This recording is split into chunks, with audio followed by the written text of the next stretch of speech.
लोकसभा निवडणुकीचा निकाल विरोधात गेला, त्यानंतर सुरू झालं महायुतीचं पराभवाचं मंथन। अजित पवारांना सोबत घेतल्याने पराभव झाल्याची तोफ संघाने डागली। त्यामुळे महायुतीत बेनाम होतोय अशी परिस्थिती निर्माण झाली। विधानसभेला काय असा प्रश्नही निर्माण झाला। त्या प्रश्नावर विधानसभा निवडणुकीत अजितदादा यांना सोबत घेऊनच महायुती म्हणून पुढे जावं असं ठरल्याची माहिती आहे। नुकतीच भाजप आणि आरएसएसची बैठक झाली।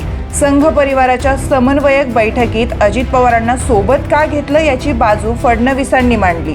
राजकीय परिस्थितीचं वास्तव्य पाहूनच अजित पवारांना सोबत घेतलं असं उपमुख्यमंत्री देवेंद्र फडणवीसांनी राष्ट्रीय स्वयंसेवक संघाच्या बैठकीत म्हटलंय। लोकसभा निवडणुकीत अजित पवारांना सोबत घेतल्याचा फारसा फायदा भाजपला झाला नसला तरी आगामी विधानसभा निवडणुकीत अजित पवारांना सोबत घेऊनच लढण्याचं भाजपचं ठरलं आहे असंही ते म्हटल्याची माहिती समोर येतेय।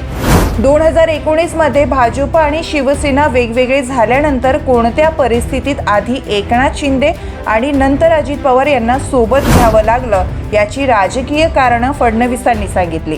लोकसभा निवडणुकीत भाजपचं मत एकनाथ शिंदे यांना 89% ट्रान्सफर झालाय, तर शिंदेंचे वोटही 88% पर्यंत भाजपला ट्रान्सफर झाले आहेत। अजित पवारांसोबत ही आकडेवारी 50%हून कमी आहे। लोकसभा निवडणुकीत गडकरी आणि रक्षा खडसे वगळता जुने उमेदवार पराभूत झाले असा मुद्दाही त्यांनी या बैठकीत मांडलाय।